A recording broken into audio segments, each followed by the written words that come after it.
Manifestation au Bénin pour le départ de l'armée française. Bonjour et bienvenue sur ABC Info. Aujourd'hui, nous allons parler d'un sujet brûlant qui secoue l'Afrique de l'Ouest et plus particulièrement le Bénin. Une manifestation a été annoncée pour le 25 janvier afin d'exiger le départ des troupes françaises. Mais pourquoi une telle mobilisation? Et que signifie-t-elle pour le Bénin et la région? Restez bien jusqu'à la fin pour comprendre tous les enjeux. Et n'oubliez pas de vous abonner à ABC Info pour ne rien manquer de nos analyses. La Confédération syndicale des travailleurs du Bénin, ou CSTB, a lancé cet appel à manifester. Leurs revendications sont claires. Ils estiment que la présence militaire française, loin d'améliorer la situation sécuritaire, aggrave au contraire les problèmes de terrorisme. Cet appel intervient après une attaque meurtrière survenue le 8 janvier dans la région des Trois Frontières, une zone qui chevauche le Bénin, le Burkina Faso et le Niger. Cette attaque a coûté la vie à une trentaine de soldats béninois. Pour beaucoup, c'était l'attaque de trop. Mais pourquoi cet appel au départ des troupes françaises trouve-t-il un écho si fort? Ce mouvement reflète un ras-le-bol généralisé à l'égard de la présence militaire française en Afrique. Depuis des décennies, cette présence est perçue par certains comme un symbole du néocolonialisme. Les critiques affirment que l'armée française protège avant tout les intérêts économiques de la France et des multinationales plutôt que ceux des pays africains. Et pourtant, au Bénin, il n'existe pas de base militaire française permanente. Alors, pourquoi cet appel? Avant de continuer, prenez un moment pour liker cette vidéo si vous la trouvez utile et partagez-la avec vos proches. Votre soutien nous aide à toucher plus de monde avec nos analyses. Revenons au cœur du problème. Bien que le Bénin n'abrite pas de base française à proprement parler, des coopérants militaires français y sont présents pour épauler l'armée béninoise dans sa lutte contre le terrorisme. Cependant, de nombreuses voix s'élèvent pour dénoncer l'inefficacité de cette coopération. Selon les détracteurs, ces conseillers militaires n'ont pas réussi à endiguer la montée du terrorisme. Pire encore, certains estiment qu'ils contribuent à fragiliser les armées nationales africaines, les rendant dépendantes de l'expertise étrangère. Ce sentiment anti-français ne se limite pas au Bénin. Il est alimenté par des mouvements similaires dans des pays comme le Mali, le Burkina Faso ou encore le Niger, où les armées locales ont mis fin à leur coopération avec la France. Dans ces pays, les forces françaises ont été accusées de ne pas apporter de solution concrète à l'instabilité. Les Béninois, en observant ce qui se passe chez leurs voisins, se demandent si leur pays ne devrait pas suivre le même chemin. Mais qu'en est-il des conséquences de ce départ éventuel?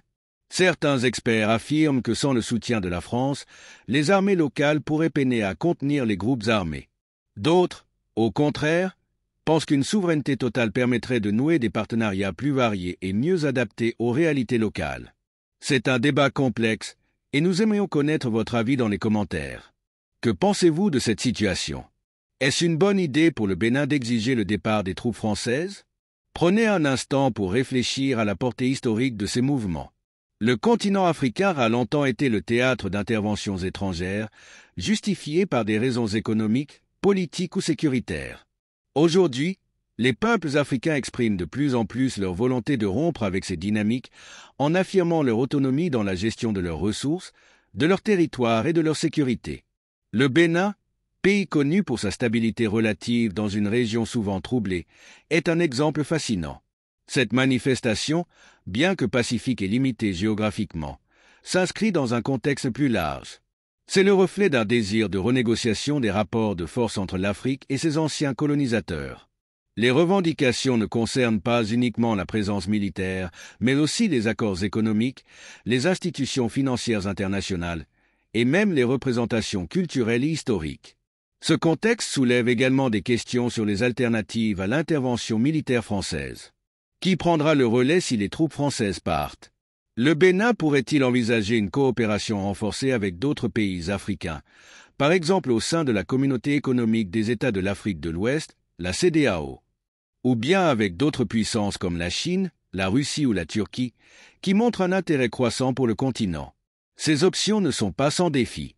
Elles pourraient engendrer de nouvelles dépendances ou, au contraire, ouvrir des opportunités pour un partenariat plus équitable. Et puis, il y a la question de l'unité nationale. Si cette manifestation traduit le mécontentement d'une partie de la population, qu'en est-il des autres voix? Certaines élites ou communautés béninoises pourraient estimer que la coopération avec la France reste essentielle pour garantir la sécurité et le développement du pays. Comment concilier ces opinions divergentes et éviter que le débat ne divise le peuple béninois? Tout cela montre à quel point la situation est complexe. Mais une chose est sûre, cette manifestation du 25 janvier marque une étape importante dans le cheminement du Bénin vers une souveraineté plus affirmée. C'est une preuve que les citoyens, syndicalistes et autres acteurs de la société civile prennent conscience de leur pouvoir de faire entendre leur voix sur la scène nationale et internationale. Nous allons suivre de près les développements liés à cet événement et continuer à vous tenir informés des retombées. Votre soutien est crucial pour nous permettre de faire ce travail. Alors, si ce sujet vous intéresse ou si vous pensez qu'il pourrait intéresser d'autres personnes, prenez quelques secondes pour partager cette vidéo. L'information a plus de poids lorsqu'elle circule et suscite des discussions constructives. Enfin, abordons un point crucial. Cette manifestation est aussi un moyen pour les Béninois d'affirmer leur souveraineté. Depuis l'indépendance, la présence militaire française en Afrique est perçue par beaucoup comme un vestige de la colonisation. Cette mobilisation est donc symbolique. Elle envoie un message clair, le peuple béninois veut être maître de son destin. Avant de conclure, nous vous invitons à vous abonner à ABC Info si ce n'est pas encore fait. C'est grâce à vous que nous pouvons continuer à vous informer sur les sujets qui comptent vraiment. Pour terminer sur une note forte, souvenons-nous que la lutte pour la souveraineté et la liberté n'a jamais été un chemin facile. Les Béninois qui marcheront le 25 janvier ne défendent pas seulement une cause nationale, mais aussi un idéal partagé par de nombreux Africains. Une Afrique où chaque pays a le droit de décider librement de son avenir, sans ingérence extérieure. Alors, qu'ils soient d'accord ou non, les manifestants posent une question cruciale. Jusqu'où les nations africaines sont-elles prêtes à aller pour défendre leur indépendance? Vous apportez des analyses approfondies et éclairantes.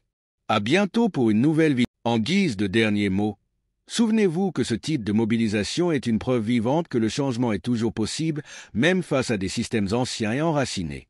L'histoire nous enseigne que les plus grandes transformations commencent souvent par des gestes simples, comme une marche ou une voix qui s'élève. Que cette manifestation. Merci d'avoir suivi cette vidéo jusqu'à la fin. N'oubliez pas de liker, de vous abonner et de partager autour de vous. Sur ABC Info, nous restons engagés pour vidéo. À nos frères et sœurs de la diaspora, c'est la bonne santé et la baraka. Pour le reste, qui relève de nous-mêmes, je souhaite à toutes et à tous plus de talent, de dévouement, de labeur, de persévérance et donc plus de succès afin que nos conditions de vie individuelles et collectives s'améliorent davantage.